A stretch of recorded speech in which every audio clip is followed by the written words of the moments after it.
परमेश्वर की उस उपस्थिति हमारे बीच में है। लेकिन मैं आपसे आज एक और बात चाहता हूँ जो सबसे ज़रूरी है कलीसिया के लिए और मसीह के लिए, मसीही लोगों के लिए। ये है गलातियों 3:28 में एक वचन लिखा है, उसको मैं पढ़ना चाहूँगा आपके लिए। ना तो यहूदी रहा, न यूनानी, न दास, न स्वतंत्र, न नर, न नारी, क्योंकि तुम सब मसीह यीशु में एक हो। आमीन। मसीह में हम सब एक हैं। विश्वास में जितने भी लोग आज आए हैं वही लोग हमें सुन रहे होंगे। आप सब मसीह में एक हैं। जहाँ दुनिया हमारे लिए दीवारें बनाती है, प्रभु यीशु मसीह उसे हमारे लिए तोड़ता है। लोग हमें जो धब्बे लगाए हैं, जो लेबल दिए हैं कि तुम ये हो या तुम वो हो, उस लेबल को तोड़कर परमेश्वर ने हमें एक नया पहचान दिया है मसीह में। वो है परमेश्वर के पुत्र और पुत्री, परमेश्वर के संतान होने का अधिकार परमेश्वर ने हमें दिया है। और ये संदेश और ये बात केवल एक एक एक एक छोटी सी बात नहीं है, ये एक बुलाहट है, एक जिम्मेदारी है और हमारी एक आत्मिक पहचान है। कितने लोग इस बात को समझते हैं, मैं उनके लिए धन्यवाद करता हूँ। परमेश्वर ने हमें जो बुलाकर अलग किया है, उनके संतान बनाया है, वो एक जिम्मेदारी के साथ बनाया है और वो हमारे लिए हमारे आत्मिक पहचान वही है कि हम परमेश्वर के पुत्र हैं और परमेश्वर की पुत्री हैं। तो इसके लिए ये वचन मैं इसलिए बता रहा हूँ कि एकता कितना ज़रूरी है हमारे मसीही जीवन में। एकता के बिना हम खराब हो जाएंगे, हमारे जीवन खोखला हो जाएगा। और एकता ही है ऐसा एक नींव है जो हमारे मसीह में जो हमारे पहचान है।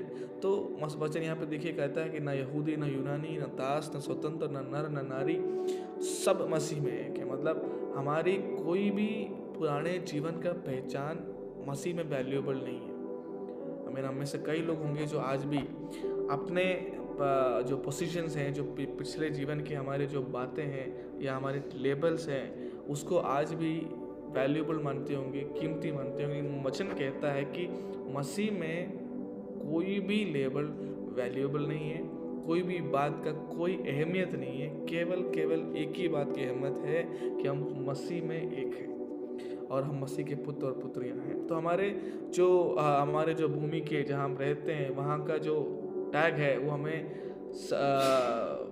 बताती नहीं कि हम ये हैं। जैसे भी आपकी जाति हो गई, आपकी भाषा, आपकी शिक्षा, आपने कहाँ तक पढ़ा है, आपने क्या किया है, आपका परिवार कितना बड़ा या कितना छोटा है, आपकी समाज से आते हैं, किस प्रकार के समाज या धर्म से आए हैं, ये सब आपकी आत्मिक कीमत को तय नहीं करता है। आपका पहचान ये नहीं है कि आप कौन हैं, आपकी पहचान सिर्फ ये है कि आप किसके हैं। आमीन। तो इसलिए आज के दिनों में ना हम सभी लोग देखते हैं, पर विश्वास में आने जो नहीं आए हैं वो तो अपने जाति, अपनी भाषा, अपनी शिक्षा के अनुसार ही अपने आप को तोलता है, नापता है। आप किसी भी इंसान के पास जाएंगे तो वो पहले आपको उसका सारा किया धरा सुनाएगा कि मैं इस जात का हूँ और मैं ऐसे सब चीज़ें जानता हूँ, मैं यहाँ पे नौकरी करता हूँ। अभी जो जवान लोग होंगे वो लोग बोलेंगे कि मैं अच्छे कंपनी में नौकरी करता हूँ। कोई जो दूसरे लोग हैं वो बोलेंगे कि मेरा इतना बड़ा बिजनेस है। कोई बोलेगा कि मैं इस जात से आता हूँ, कोई बोलेगा मैं इस देश से बिलोंग करता हूँ, कोई बोलेगा मेरा परिवार। जैसे अभी यूपी में हम लोग ज़्यादातर देख सकते हैं, यूपी बिहार के एक स्वभाव है कि अगर कोई नेता घर में है तो हम लोग बोलते हैं चाचा विधायक है हमारा, और वो उसके ऊपर हम लोग बड़ा अपने आप की अहमियत देते हैं कि मेरा चाचा विधायक हैं या मेरे पापा ये हैं, मेरे मामा वो हैं। तो हम अलग अलग लोगों की पहचान में अपने जीवन को आगे बढ़ाते हैं और वही हमारी पहचान होती है। लेकिन प्रभु में आने के बाद हमारे पहचान वो नहीं है। हमारा पहचान ये है कि हम किसके हैं और हम किसी और के नहीं हैं, प्रभु यीशु मसीह की संतान है और मसीह में हम सब एक हैं। हमारे अंदर कोई अलगाव, कोई विभाजन नहीं हो सकती। तो ना हम लोग इस बात को, एकता का ना ये जो अर्थ है कि हम एक हैं मसीह में, हम सभी लोग कहते हैं, हम लोग बहुत प्रभु के दासों के प्रचार भी करते हैं, मसीह में हम एक हैं, मसीह में हम एक हैं। एक होने का मतलब ये नहीं है कि हमारा जो है सब कुछ एक जैसा होना चाहिए। जैसे मैं हूँ, हम केरला से बिलोंग करते हैं, हमारा खाना और जो नॉर्थ के जो भी इसको मैं सुना रहा हूँ वचन, आपका खाना में ज़मीन आसमान का फ़र्क है। अब मसीह में एक हैं तो इसका मतलब ये नहीं है कि मैं आपके खाना में ढल जाऊं या आप मेरे खाने के अनुसार अपने जीवन को चेंज करके, नहीं, ऐसा नहीं। आप अपना खाना खाएंगे, मैं अपना ही खाना खा पाऊंगा, लेकिन हमारा उद्देश्य जो अलग अलग था विभिन्न प्रकार के उद्देश्य से हम आगे बढ़ते थे, वो उद्देश्य अब अलग अलग नहीं होगा, उद्देश्य अब एक होगा, वो दर्शन अब एक होगा। उस जो परमेश्वर की योजना हमारे प्रति वो केवल एक होगा, और मसीह की मसीही जीवन में आगे बढ़ना, वो यीशु मसीह का संतान कहलाया जाना ही हमारा एक होने का अर्थ है। तो एकता का सबसे बड़ा शत्रु क्या है अगर आप पूछेंगे, अब में से कई लोग सोचते होंगे कि एकता एकता हम लोग कहते हैं, इस एकता का शत्रु क्या, एकता को कौन रोकता है या क्या चीज़ एकता को ख़त्म करती है, तो वो है घमंड और विभाजन और अपने आप का स्वयं, वही हमारे एकता को ख़त्म करते हैं। अगर आप एक परिवार में देखिएगा, एक परिवार में अगर एकता नष्ट होती है पति पत्नी के बीच, तो उसमें भी स्वयं आता है, ईगो आती है, तो परिवार नष्ट हो जाता है। वह समाज जो होता है, समाज में भी घमंड जब रहता है, विभाजन जब रहती है, तो समाज बढ़ती है। आजकल हमारे राजनीतिक नेताओं क्या करते हैं, इसी का फ़ायदा उठाते हैं और लोगों को विभाजित करते हैं। अपने अलग अलग धर्म, अलग अलग जाति का सोच को वो लोग इस्तेमाल करते हैं और उस सोच अलग अलग जगहों में वो लोग बॉम्ब जैसे डालते हैं और हमारा सोच विभाजित हो जाता है, तो हमारा एकता नष्ट हो जाती है और शैतान कार्य करना चालू कर देता है। और शैतान कभी भी ऐसे आके इकट्ठा ठक वगैरह नष्ट नहीं करता है। मसीही लोग जब मसीह की नज़र से हट जाते हैं, तब एकता हट जाती है। तो विभाजन कब आता है, अगर हमारे जीवन में देखेंगे, विभाजन बोलते हैं, विभाजन तब आता है जब हमारा पसंद हमारा उद्देश्य से बड़ा होता है। आप सब बड़े ध्यान से सुनिएगा कि एकता नष्ट होने के लिए जो 3 कारण है, वो है विभाजन और घमंड और स्वयं। उसमें सबसे पहला विभाजन है। तो विभाजन कैसे हमारे जीवन में आता है और विभाजन कैसे हमारे एकता को ख़त्म करती है, मैं इसके बारे में बताना चाह रहा हूँ आपको।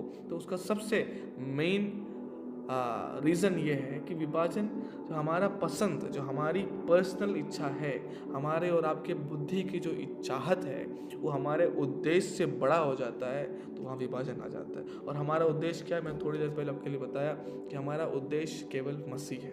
तो मसीह से बढ़कर, प्रभु यीशु मसीह को महिमा मिलने की बातों से बढ़कर अगर हमारे जीवन में कोई भी सोच, पसंद या उद्देश्य आता है, तो हमारा एकता वहाँ नष्ट हो जाती है।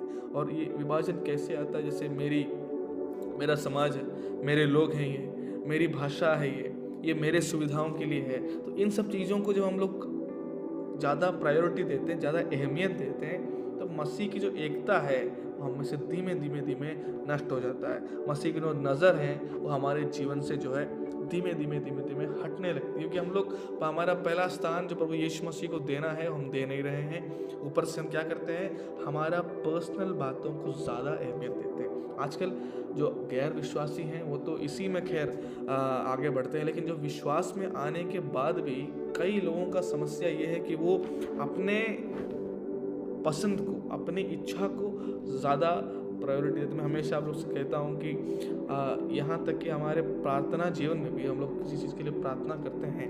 जैसे मैं कुछ लोगों की प्रार्थना बहुत सुनता हूँ, जो हमारे कलीसिया के नहीं, जो बाहर के लोग हैं, वो लोग बहुत देर प्रार्थना करते हैं, हर समय प्रार्थना में लगे रहते हैं, सुबह शाम रात दिन 24 घंटे प्रार्थना करते हैं। उनका प्रार्थना करने का तरीका ये है, वो पहले परमेश्वर को अपना सारा जो है चीज़ बता देंगे। जैसे अगर उनको आज खाने की ज़रूरत है, या उनको कुछ पैसों की ज़रूरत है, या आज कहीं वो जाना चाहते हैं, वो पहले ही बोल दें परमेश्वर मैं ऐसे जा रहा हूँ, आज जब मैं शहर दिल्ली जाऊँगा, दिल्ली जाके दिल्ली में पूरा घूमूंगा, परमेश्वर आपकी सब कुछ मैं पूरा करूँगा, मैं ये करूँगा, मैं वो करूँगा। सब करने के बाद आधे घंटे ये प्रार्थना करने के बाद, प्रार्थना ख़त्म होने से 2 मिनट पहले बोलेंगे परमेश्वर ये सब मैं बोल रहा हूँ, फिर भी आप जो चाहें कर लीजिए, आपकी इच्छा है तो मुझे भेजिए, नहीं तो मैं नहीं जाऊँगा। तो आप समझिएगा इसकी बात। इसमें क्या है कि हम अपनी इच्छा पहले ही प्रकट कर चुके हैं कि हम जाने वाले हैं, फिर परमेश्वर दुखी ना हो जाए, परमेश्वर को चोट ना पहुंचे, इसीलिए परमेश्वर को खुश करने के लिए आखिर में बोल देते हैं परमेश्वर जो आपकी इच्छा आप कर सकते हैं, अगर आपको मना करना है तो बोल दीजिए मैं नहीं जाऊँगा। तो उनको मालूम परमेश्वर बीच में आके अड़ंगा नहीं डालेंगे, कोई दिक्कत नहीं, जाऊँगा। और फिर कुछ गलती हो गई, बोले परमेश्वर ने बोला था, परमेश्वर ने मना नहीं किया था, मैं चला गया, और अब देखिए दिक्कत परमेश्वर लेकर आया है मेरे जीवन में। ऐसे बोलने वाले टाइप के लोग ज़्यादा हैं। तो ऐसे जो खुद की विचार को ज़्यादा अहमियत देते हैं, खुद के लोगों को ज़्यादा अहमियत देते हैं। एक प्रभु के दास लोग, कई लोग आप देख सकते हैं, बड़े बड़े लोग देख सकते हैं, वो सब अपने लोगों को इकट्ठा करने में लगे हुए हैं। जो उनका समान सोच रखता है, उनका समान की जाति का हो या उनके समान की बराबर के लोग हों, उनको वो लोग इकट्ठा करते हैं। विश्वासी लोग, कई बार कलीसिया में क्या होता है कि कलीसिया में विश्वासी लोग क्या करते हैं, विश्वासी लोग जो है अपने अपने जाति के लोगों के साथ संबंध ज़्यादा बनाता है। हम कई कलीसिया में देखते हैं एक अमीर लोगों के साथ ही रिश्ता बनाता है, गरीबों के साथ रिश्ता नहीं बनाता। एक अगर ऊंची जात का होगा तो वो ऊंची जात वालों के साथ ही बात करेंगे, नीची जात वालों के साथ बात करने में उतना मन नहीं लगता है। और जो थोड़े से अलग अलग जाति वाले हैं वो अपने जाति को ज़्यादा प्रेम देते हैं, अपने जाति के लोगों को ज़्यादा इज्जत, अहमियत और ख्याल रखते हैं।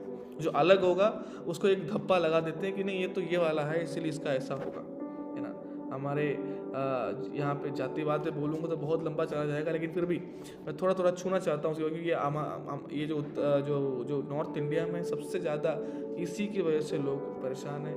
और आजकल मैं जब देखता हूँ तो लोग सबसे ज़्यादा इसकी वजह से परेशान होते हैं। बहुत बच्चे, बहुत ऐसे लोग हैं जिससे अब इस बात से प्रभावित होकर बहुत दुख उठा रहे हैं केवल जातिवाद की वजह से। तो मैं चाहता हूं कि परमेश्वर की जो लोग हैं, परमेश्वर की जो संतान है, कम से कम उन लोगों के जीवन में ये जातिवाद ना हो, क्योंकि बाहर के लोगों को हम सुधार नहीं सकते। बाहर के लोगों को बताने समझाने का एक लिमिट होता है, क्योंकि उनके अंदर पवित्र आत्मा नहीं है, वचन नहीं है। लेकिन हम जो यीशु मसीह को ग्रहण किए हैं, यीशु मसीह की बातों को मानकर चलने की कोशिश कर रहे हैं, हमारे अंदर भी अगर ये कमी है तो फिर हमारा जीवित रहना उचित नहीं है। इसीलिए प्रिय लोगों, अगर आज आपके जीवन में जब मैं वचन सुना और आपके जीवन में कोई भी भेदभाव या जातिवाद का छोटी सी भी ख्याल आपके मन के अंदर है, तो आज उसे निकाल कर फेंक दीजिए। मैं ये बात अभी तीसरी बार मैं इस बात को कह रहा हूँ कि ये एकता को नष्ट करती है, हमारे आशीष को रोके रखती है। अगर आपके जीवन में कई आशीष अगर रुकावट है, उसका मेन वजह यह है कि आप विभाजन करते हैं। आप सोचिए, हमारे प्रभु यीशु मसीह अपने स्वर्ग की सारी महिमा छोड़कर इस दुनिया में आया केवल और केवल हम पापी लोगों को बचाने के लिए। कोई ज़रूरत नहीं उनका। अगर हम सोचेंगे कि यीशु मसीह को क्या ज़रूरत है यहाँ पे आने के लिए, वचन में लिखा हुआ है, सब कुछ है, अलग बात है। लेकिन अगर हम एक दुनियादारी इंसान के साथ सोचें कि यीशु मसीह को क्या ज़रूरत है इस दुनिया में आके मरने के लिए, कोई ज़रूरत नहीं दिखता। क्योंकि जब प्रभु यीशु मसीह क्रूस पर चढ़ाए गए तब भी लोग उनका विरोध ज़्यादा कर रहे थे, विश्वास कम कर रहे थे। आज भी प्रभु यीशु मसीह के नाम में सबसे ज़्यादा विरोध होता है और विरोध होते जा रहा है। हमारे आसपास में भी विरोध ज़्यादा है। अभी हम सुनने में आए कई जगहों में ऐसे हो रहा है कि लोग अपना अपना लोगों की इकट्ठा किए हैं, हर एक गांव में भेजे जा रहे हैं ताकि यीशु मसीह में विश्वास करने वाला कौन है उसका नाम लिखेंगे, उसको अलग ट्रीट करेंगे। अभी न्यूज़ में मैं पढ़ रहा हूँ, अलग अलग स्टेट, छत्तीसगढ़ जैसे स्टेट्स में लोगों को गाँव से निकाल फेंक रहे हैं केवल वो यीशु मसीह के संतान है इसीलिए। तो आज भी विरोध ज़्यादा है, अंगीकार लोग कम करते हैं। लेकिन परमेश्वर वचन में कहता है, जो हम पापी ही थे तब मसीह हमारे लिए मरा। तो ये जो प्रेम मसीह का है, वो केवल एक राज्य के लिए नहीं आया, एक धर्म के लिए नहीं आया, एक व्यक्ति के लिए नहीं आया, एक जाति और एक समाज के लिए नहीं आया। परमेश्वर पूरे मानव जाति के लिए आया और पूरे मानव जाति की बचाव के लिए, उनके छुटकारा के लिए क्रूस पर चढ़ाया गया। और आज हम हैं जो यीशु मसीह में आने के बावजूद हम अपने अपने तरीक़ों को, अपने अपने पसंद को, अपने अपने इच्छा के अनुसार बचाने के लिए, छुड़ाने के लिए या आगे बढ़ाने की कोशिश में लगे हुए हैं। तो सोचिए कितना हम लोग के जीवन में और बदलावट की ज़रूरत है। और हमारे मसीह, अगर हम बोलते हैं मसीही हैं, हमारे अंदर यीशु मसीह है, अगर हम ऐसे बोलते हैं तो मसीह की जो स्वभाव है वो हमारे अंदर कितना और बढ़नी चाहिए ये हमें सोचना चाहिए। क्योंकि हमारे अंदर अक्सर वो चीज़ें दिखती नहीं है, सीधा उल्टा दिखता है। क्योंकि प्रभु यीशु मसीह हमारे लिए और आपके लिए आके मरा। सोचिए, अगर आप प्रभु में आने से पहले अगर आपको आपकी जाति देखी जाती या आपके कर्म देखे जाते और उसके अनुसार अगर यीशु मसीह आपके साथ बर्ताव करते, तो आज आप और हम शायद यहाँ पे नहीं होते, शायद जिंदा नहीं होते। शायद जिंदा होते तो सबसे बदतर हालत में होते, शायद बीमारी में मर चुके होते। कई लोग हैं हमारे कलीसिया में ही हैं जो बड़े बड़े बीमारियों के साथ आए हैं। आज प्रभु यीशु मसीह उन्हें पूर्ण तरीके से चंगा किए हैं और इतना बलवंत खड़ा किए हैं, लेकिन वो लोग भी अपने समाज, अपने जाति, अपने इच्छा के अनुसार चलना पसंद करते हैं, ना कि परमेश्वर की योजना को समझ पा रहे हैं। तो मैं उन प्रिय लोगों से कहना चाहता हूँ, परमेश्वर के लोगों, अगर आप मसीही कहलाते हैं, अगर आप यीशु मसीह के संतान हैं करके बोलते हैं, अगर अंगीकार करते हैं, तो अपने जीवन को बदलें। इस हालत में जाएंगे, परमेश्वर की आशीषों को आप नहीं पा पाएंगे, अनंत जीवन आप मिस कर जाएंगे। आप प्रचार कर सकते हैं, आप बड़े बड़े बातें कर सकते हैं, आप बहुत बड़े प्रचारक बन सकते हैं या बहुत बड़े विश्वासी बन सकते हैं, कलीसिया में करोड़ों रुपए दान दे सकते हैं, सब कुछ कर सकते हैं, अनेक लोग प्रभु में लेकर आ सकते हैं, लेकिन आपका अनंत जीवन, आपका जो मिरास है वो नष्ट हो जाएगा आपसे, क्योंकि आप विभाजित चिंतागति में आगे बढ़ते हैं, घमंड में है, अपने स्वयं में है कि हाँ मैं ठीक हूँ, मैं बेहतर हूँ, मेरा सोच सबसे अच्छा है। हम कई लोगों को देखें, हमारे कलीसिया में से कई लोग आए हैं, हमारे सेवकाई में से कई लोगों को हम देखते हैं, वो लोग आके अपने आप को बहुत बड़ा समझते हैं कि हाँ मेरा ही जो सोच है, जो मेरा तरीका है वही सही है, बाकियों का तरीका उतना ठीक नहीं है, मैं बाकी लोगों का जो बात करने का तरीका है या काम करने का तरीका उतना अच्छा नहीं है, मैं ही हूँ जिसको सब कुछ समझ में आ रहा है। ऐसे सोच रखने वाले कुछ समय के बाद शैतान उनको इतना उड़ा के फेंक दिया कि आज वो कहीं भी दिख नहीं रहा है। लेकिन परमेश्वर की जो संतान, असल संतान है, वो हमेशा सीखने की तैयारी में रहता है। परमेश्वर आज मैं आपसे और आपके लोगों से और क्या सीखूं, और क्या नया मैं सीखूं, उस हम्बलनेस के साथ, उस नम्रता के साथ जो परमेश्वर का स्वभाव है, उस स्वभाव में जो जीता है, उसको स्वयं का चिंता नहीं है कि मुझे जो जगह मिलना चाहिए वो नहीं मिला। हमारे साउथ में ऐसे कई प्रभु के दास लोग हैं जो मीटिंग में आते हैं तो सामने बैठ कर लड़ते हैं। हमें आप लोग सब, कई लोग मूवी में देखते होंगे, वो उनको क्या है कि वो लोग सामने, अब जैसे मैं बैठा हूँ तो मेरे अगल बगल में बैठना है, अगर नहीं बैठेंगे तो उनको गुस्सा आएगा। अगर किसी प्रभु के दास को हमने अगर इग्नोर किया और उनको अगर मैंने पीछे बैठा दिया तो उन्हें नाराज़गी हो जाएगी। और वैसे ही हमारे नॉर्थ इंडिया में भी कई जगह पे ऐसा है जहाँ पे अगर हम लोग उनको जो इज्जत उनको लगता है कि उन्हें मिलना चाहिए, वचन में नहीं लिखा है, हमें नहीं मालूम, विश्वासियों को नहीं मालूम, लेकिन अभी हम समझ लिए हैं कि मुझे इतना इज्जत, जैसे बोले मुझे 10 किलो इज्जत चाहिए, और मैं अगर 1 ही किलो उनको दे रहा हूँ तो वो नाराज़ हो जाते हैं। हम भी ऐसे हैं, हमें लगता है कि हम 10 किलो इज्जत के लायक हैं, लेकिन हमें मिलता है सिर्फ 500 ग्राम। तो ये एटीट्यूड हमें बदलना है, क्योंकि हमारा स्वयं कहता है कि हमें इतना इज्जत मिलनी चाहिए, हमारा सीट आगे है करके, है ना, हमारे जो है स्वयं कहता है। मेरे पिता हमेशा, हम जब बचपन में थे, हम लोग कई मीटिंग्स में जाते थे, प्रभु के दास वो भी हैं और काफ़ी जगह में हम लोग उनको जानते हैं लोग, फिर भी मैं हमेशा देखता हूँ, अक्सर मैं उनके साथ जाता था, तो जब भी एक मीटिंग में जाते हैं वो, तो सबसे पीछे वाला जो कुर्सी होता है वो वहीं पकड़ते हैं, वहीं बैठते हैं, मुझे उसके बगल में बैठाते हैं और हम दोनों सबसे पीछे बैठते हैं।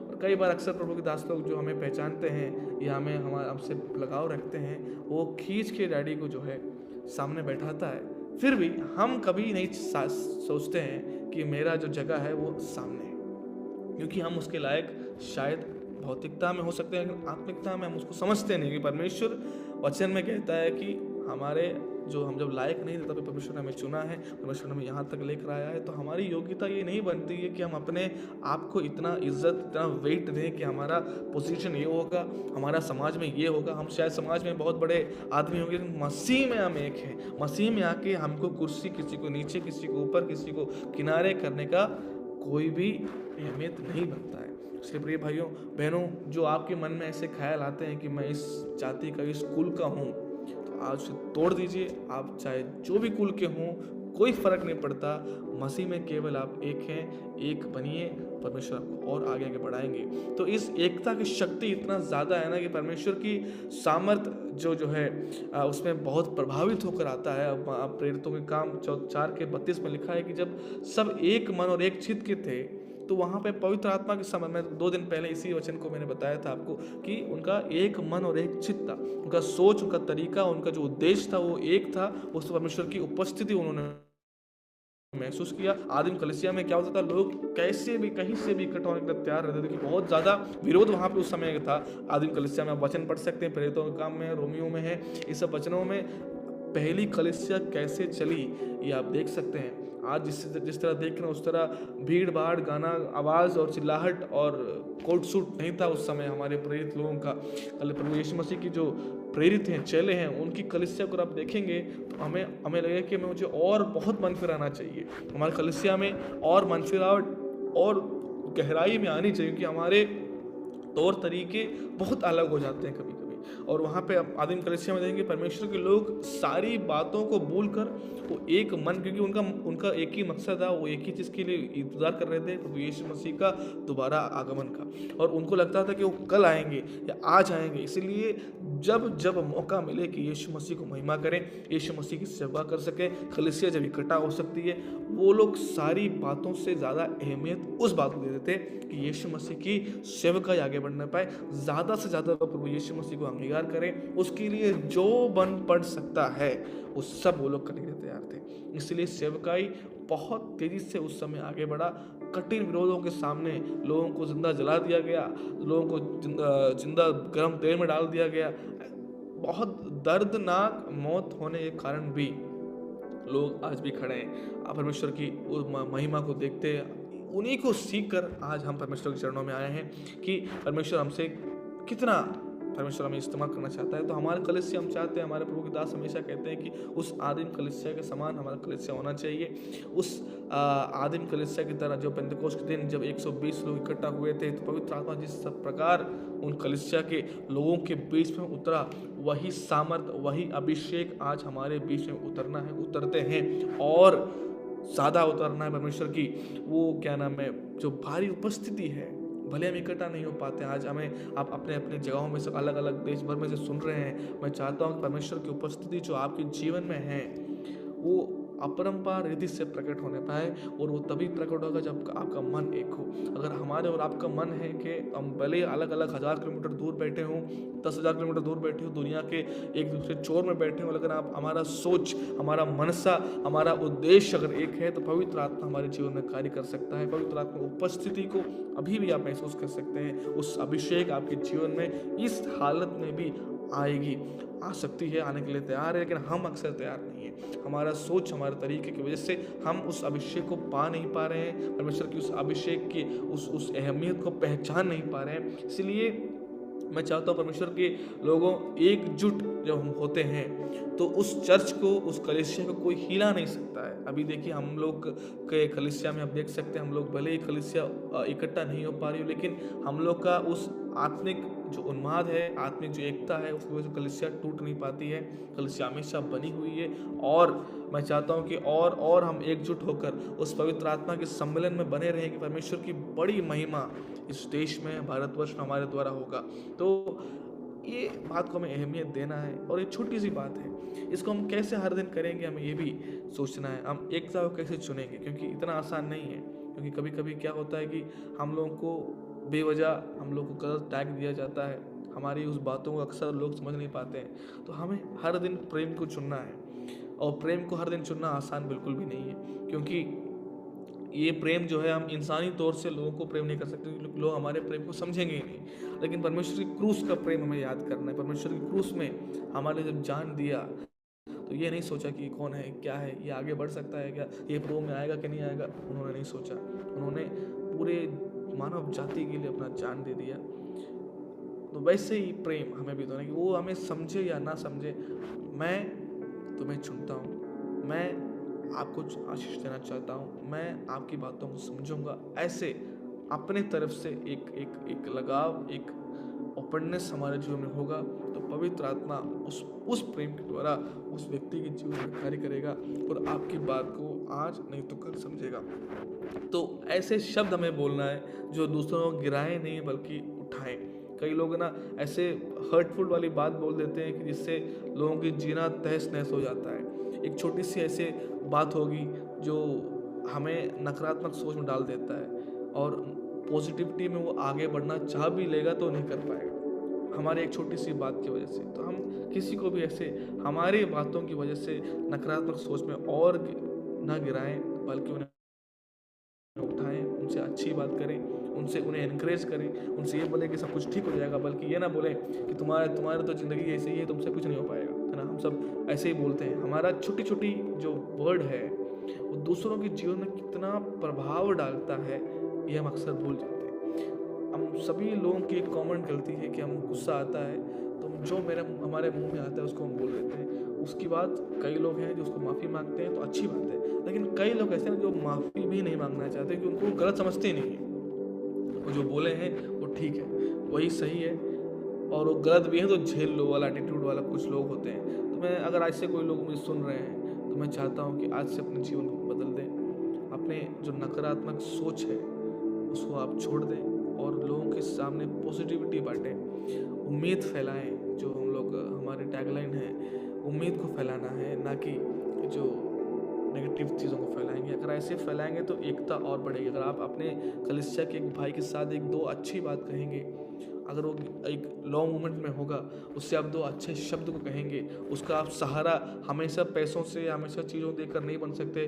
दो शब्द अच्छा बोलकर उनका सहारा बन सकते हैं। और लोग अक्सर दो अच्छा शब्द सुनने के लिए हमेशा चाहते हैं, लेकिन हम करोड़ों रुपए देने के लिए तैयार हैं, उन्हें बचाने के लिए तैयार हैं, खाना खिलाने के लिए तैयार हैं, सब कुछ करने के लिए तैयार हैं, लेकिन उनसे दो शब्द अच्छा बात बोलने के लिए हम तैयार नहीं हैं, क्योंकि वो हमसे नहीं हो पाएगा। तो ऐसे एक दूसरे की बोझ उठाकर, एक दूसरे के लिए सहारा बनकर, एक दूसरे के अधीन में रहकर, ना कि हम ये सोचें कि मैं बड़ा हूँ तो मैं उनकी बात नहीं मानूंगा, ये छोटा है तो मैं इसकी बात क्यों मानूंगा।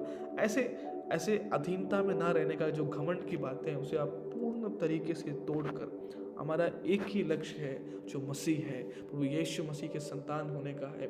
उस मसीह जीवन में अगर आप केंद्रित रखेंगे अपने जीवन को, तो परमेश्वर हमें और सामर्थ्य, शक्ति और बल से आगे बढ़ाएगा। क्योंकि हमें दुनिया ये देखकर नहीं हमें पहचानेगी कि अरे ये तो अभी ईसाई बन गया। ऐसे नहीं पहचानना चाहिए। पहचानना हमारे स्वभाव से चाहिए। परमेश्वर की जो आत्मा की फल जो हमारे जीवन में है ना, उस एकता के साथ, उस विनम्रता, वो देखकर लोगों को पहचाना कि ये वाकई में इंसान जो है बदल गया है। ना कि लोग बोलें कि ये तो अब ईसाई बन गया है, ना तो ये जो है धर्म परिवर्तन कर दिया। ऐसे गलत बात ना फैलने पाए, बल्कि लोगों के जीवन में एक अच्छा प्रभाव पड़ने पाए कि अरे ये इंसान अब इतना गंदा था, इतना गाली बकता था, इतना घमंडी था, आज वो देखो कितना अच्छे से रह रहा है। वो अपनी बीवी को इतना मारता था, आज वो परिवार एकता में रह रहा है, वो दूसरों का ख्याल रख रहा है। ऐसे परमेश्वर के जो योजना, जिसके लिए परमेश्वर ने हमें इस दुनिया में भेजा है, उस योजना को हमें पूरा करने के लिए हमारा प्रेम और हमारा एकता ही सबसे बड़ी गवाही है। अगर आप सुसमाचार नहीं, कई लोग आना कलीसिया वाले आते हैं, और कई लोग, जवान लोग खास करके पूछते हैं कि मैं सुसमाचार लोगों से बोल नहीं पाऊंगा, मुझे आता नहीं है, मैं कैसे सुसमाचार बोलूं, यीशु मसीह के बारे में अक्सर मुझे बोलना उतना आता नहीं है। तो मैं उनसे कहना चाहता हूँ, परमेश्वर के लोगों को अगर समाचार बोलना नहीं आता है, तो हम एक गवाही अपने जीवन के द्वारा बन सकते हैं कि हम क्या हैं। उसको देखकर लोग प्रभावित हो सकते हैं। परमेश्वर की आत्मा उनके जीवन में कार्य कर सकता है, जिसकी वजह से उनके जो सोच तरीका है वो बदल सकता है। अभी कई जवान लोगों के चाल चलन को देखकर वो बोल सकते हैं कि अरे ये लड़का जो है ये गलत कामों में नहीं आता है। पहले उससे मजाक उड़ा सकता है, पहले उनके साथ गलत वो लोग हल्के में ले सकते हैं, लेकिन इवेंचुअली मतलब एक वक्त के बाद उनको भी समझ में आएगा कि ये जो है, ये लड़का या लड़की, ये आदमी या औरत, इनके जीवन में एक अलग बात है जो मेरे में नहीं है। तो कल, आज नहीं तो कल वो आपके पास ज़रूर आएगा, और वो ज़रूर पूछेगा कि भाई ऐसा क्या है तुम्हारे जीवन में कि जो तुमको कुछ ना होने के बाद भी ये शांति है या ये सुकून है। तो वही हमारी गवाही है। तब हम बोल सकते हैं कि यार मुझे यीशु मसीह ने ये सब करके दिया है, यीशु मसीह की वजह से मैं आज जो कुछ भी हूँ वो हूँ, यीशु मसीह ने मेरे जीवन को बदला है।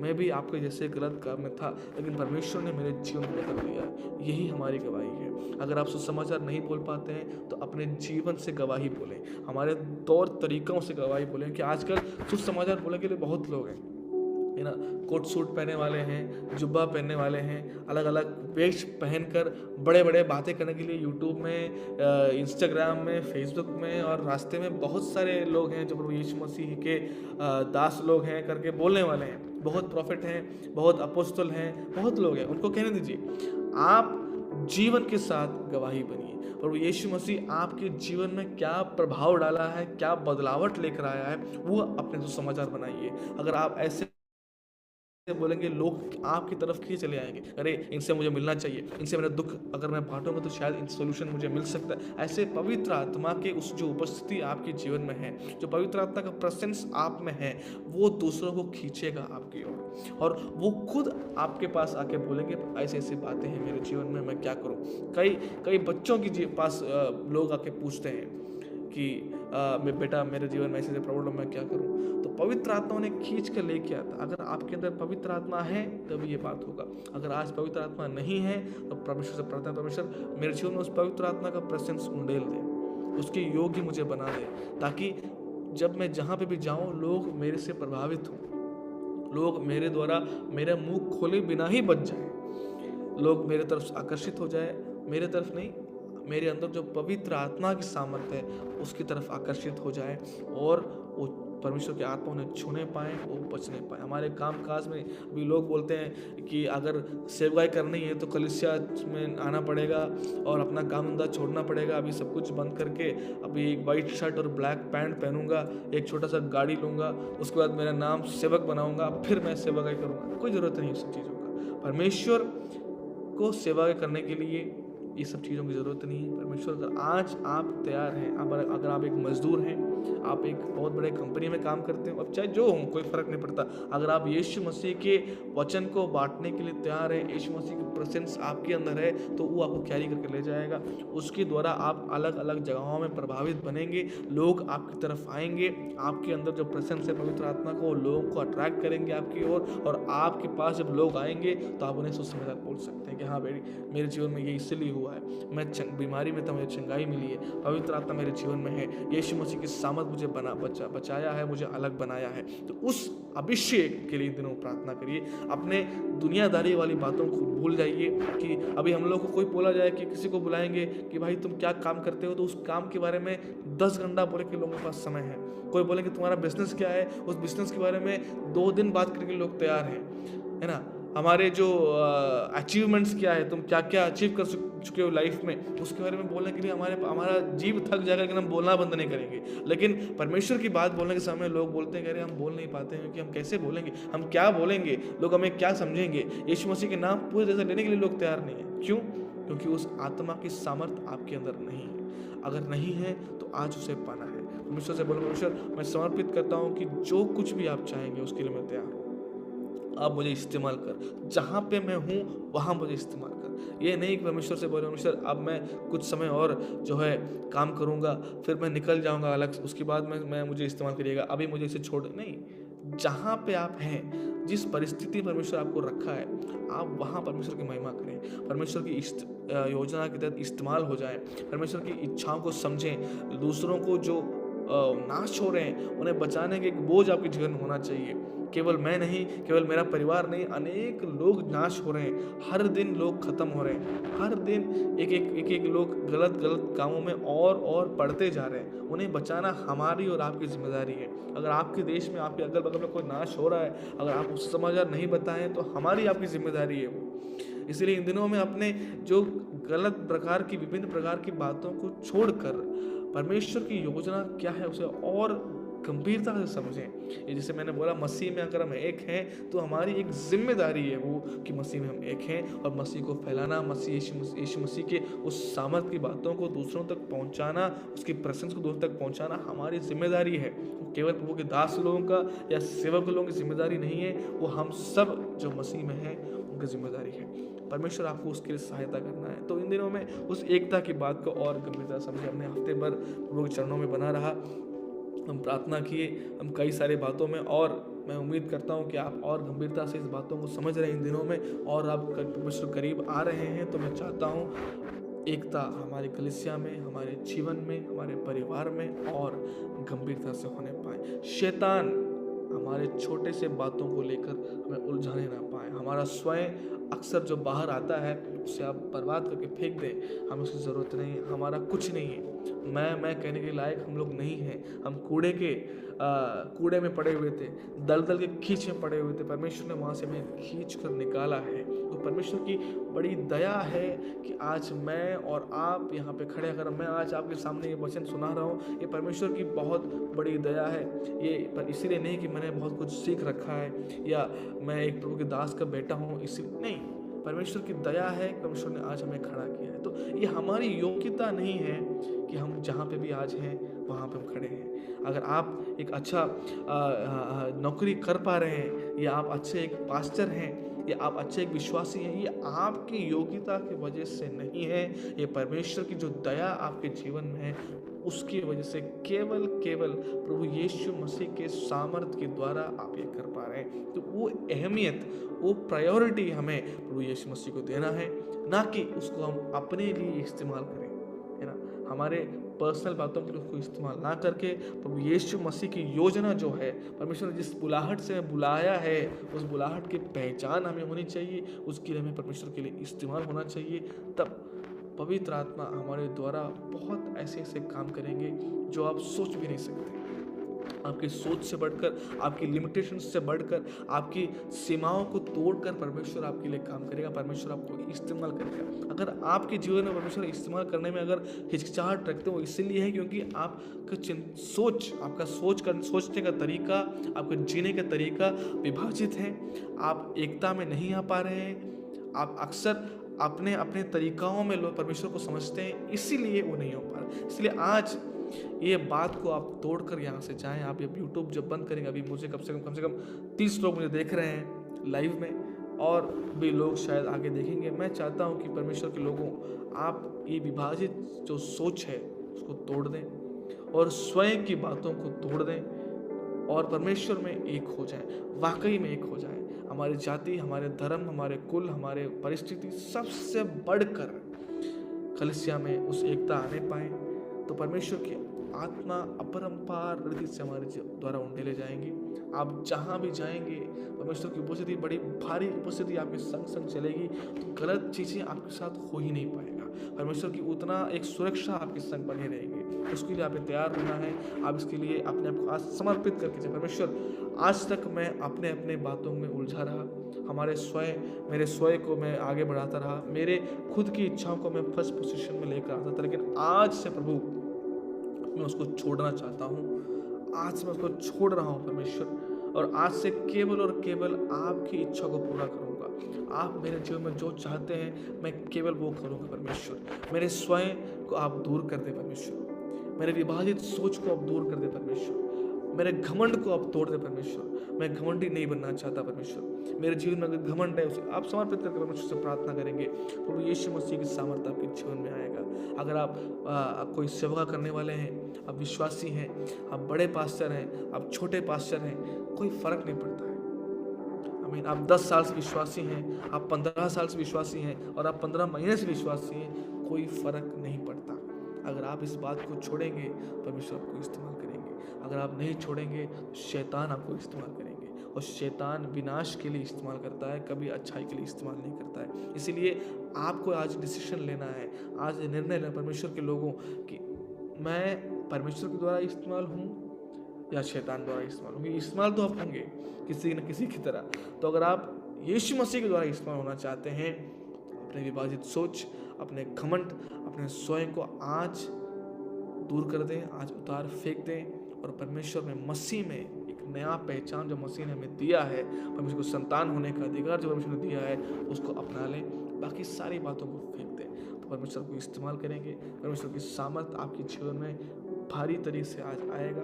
अगर आज कोई बीमार मुझे सुन रहे हैं, कोई दुष्ट आत्मा से लोग मुझे सुन रहे हैं, कोई दर्द में है, कोई निराशा में है, तो बताना चाहूँगा परमेश्वर के लोगों, आप अपने स्वयं को हटा दीजिए। पवित्र आत्मा की उपस्थिति आपके बीच में आएगा। आप जो भी प्रकार की समस्या झेल रहे हो, जिस भी प्रकार की तकलीफ में गुजर रहे हो, कोई फर्क नहीं पड़ता। यीशु मसीह आपको उससे बचाने के लिए सक्षम है। यीशु मसीह की उपस्थिति के द्वारा आप उस बात से छुटकारा पा सकते हैं, अभी पा सकते हैं, इस निमिष पा सकते हैं। इसलिए अपने आप को समर्पित करें। सुने वचन के अनुसार उस एकता में हमारी कलीसिया इन दिनों में आने पाए। 2025 खत्म होने को है। 2026 में परमेश्वर की जो बहुत बड़ी उपस्थिति है हमारे जीवन में पूरा होने पाए। 2025 परमेश्वर के दास के द्वारा वचन हमें दिया गया था कि हम पुनर्स्थापना के वश है, और वाकई परमेश्वर ने हमें पुनर्स्थापित किया है। 90% लोगों के जीवन में उस पुनर्स्थापना हुआ है, मेरे जीवन में हुआ है, कलीसिया में अलग अलग परिवारों के जीवन में हुआ है। भौतिक तरह से क्यों ना हो, आत्मिक तरह से क्यों ना हो, परमेश्वर ने हमें पुनर्स्थापित किया है। और जो नहीं हुआ है वो इस महीने में होने पाए, और 2026 उस पुनर्स्थापना होने का आशीष हमें पाना है। आमीन। अगर हम पुनर्स्थापित किए हैं तो उसका आशीष और रेस्टोरेशन का ब्लेसिंग हमें 2026 में परमेश्वर से पाना है। परिस्थिति चाहे जो, हमें फर्क नहीं पड़ता, कलीसिया खुले ना खुले फर्क नहीं पड़ता। अगर परमेश्वर की इच्छा के अनुसार हम चलेंगे तो कोई हमें रोक नहीं सकता। हमें तो वो इच्छा में इन दिनों में आगे बढ़ना है। हमें कलीसिया खुलने के लिए वाकई में बहुत बहुत बोझ के साथ प्रार्थना करना है, क्योंकि अगर वो नहीं खुलेगा तो कम्युनिटी हमारे जीवन में नहीं आएगा। तो उसकी जो रुकावट है, अगर आप प्रार्थना करेंगे, आप उसको बोझ से आप परमेश्वर के चरणों में रखेंगे, परमेश्वर आपके लिए कार्य करेगा। परमेश्वर रास्ताओं को खोलेगा, जो राजाओं के दिल में परमेश्वर की आत्मा बात करेगा, और हमारे लिए वो सब अनुकूल हो जाएंगे, और हम परमेश्वर कलीसिया को फिर से स्थापित करेंगे, जो योजनाओं को पूरा करेंगे। हमें इसलिए अपने आंखों को बंद करेंगे, हम समर्पित करके प्रार्थना करेंगे और हम समाप्त करेंगे। परमेश्वर की आत्मा हमारे बीच में है, परमेश्वर की उपस्थिति हमारे बीच में है, उसे महसूस करें।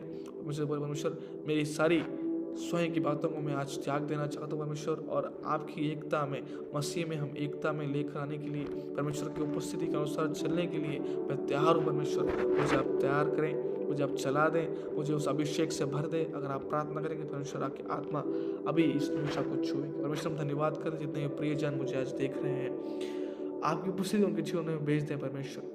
जो समर्पण किए हैं परमेश्वर की, हाँ आपकी नाम में वो इस्तेमाल होना चाहते हैं परमेश्वर, आपकी योजना के तहत वो मसीह में एकता में अगर वो आगे बढ़ना चाहते हैं परमेश्वर, उन्होंने अपने आप को समर्पित किया परमेश्वर, आज उन्हें छूने पाए। पवित्र आत्मा की उपस्थिति, आपकी सामर्थ उनके परिवार में जहाँ पे भी वो आज बैठे हैं वहाँ वो महसूस करने पाए परमेश्वर। हर एक अंधकार की ताकत, हर एक दुष्ट आत्मा क्रियाओं से वो बच नहीं पाए परमेश्वर। हर एक घमंड की बातों से, हर एक स्वयं की बात से, हर एक विभाजित सोच से उन्हें आप छुड़ा लें परमेश्वर। कलीसिया में उस एकता को लेकर आए परमेश्वर, उस अलौकिक प्रेम, उस अलौकिक एकता प्रिय लोगों के जीवन में आप उंडेल दें। इन दिनों में हर एक बात से बढ़कर यीशु मसीह आपको, आपकी बातों को प्रायोरिटी देने के लिए, आपकी बातों को पहला स्थान देने के लिए प्रिय लोगों को आप सहायता करें परमेश्वर। इस एक हफ्ते मैंने वचनों को सुना परमेश्वर के दास दासी के द्वारा, अलग अलग बातों के द्वारा आपने वचन सुना है परमेश्वर। उसके अनुसार चलने के लिए पवित्र आत्मा आपकी सामर्थ्य में मांगता हूँ। आप इन लोगों की जीवन उंडेल दें जो हमें देख रहे हैं अभी लाइव परमेश्वर, जो हमें देखने वाले हैं। पवित्र आत्मा आप उन्हें छूने पाएँ, उनकी बीमारियों के ऊपर आपके हाथ को आप रखें। अगर आप बीमार हैं परमेश्वर, उन्हें आप चंगाई दें परमेश्वर। उनके बीमारियों को, उन्हें एक कीटाणुओं को, एक बैक्टीरिया को दूर करें।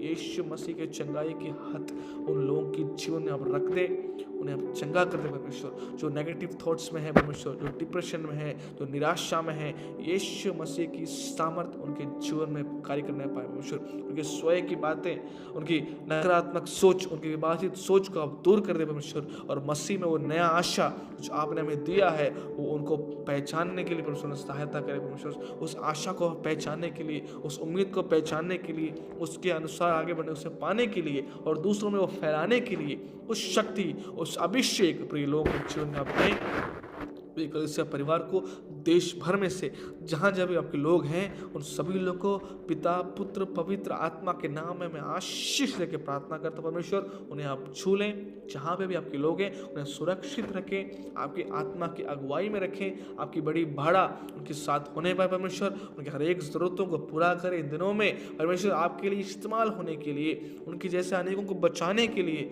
आप उन्हें और शक्ति, बल, सामर्थ्य से भर दें।